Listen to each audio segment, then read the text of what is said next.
Nang pasimula ay nilikha ng Diyos ang langit at ang lupa. Ang lupa ay walang hugis o anyo, dilim ang bumabalot sa kalaliman. At kumikilos ang Espiritu ng Diyos sa ibabaw ng tubig. Sinabi ng Diyos, magkaroon ng liwanag. At nagkaroon na.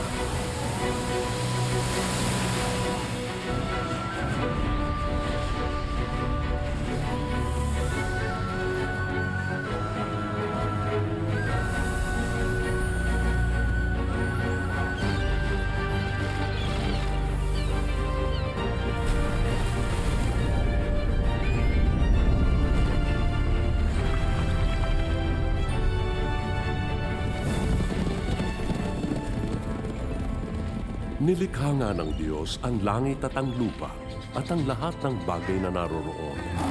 Pagkatapos, ginawa ng Panginoong Diyos ang tao mula sa alabok. Hiningahan niya sa ilong at nagkaroon ito ng buhay.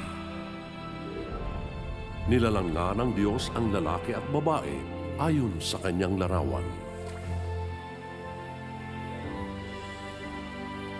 Pinagmasdan ng Diyos ang lahat niyang ginawa at lubos siyang nasiyahan.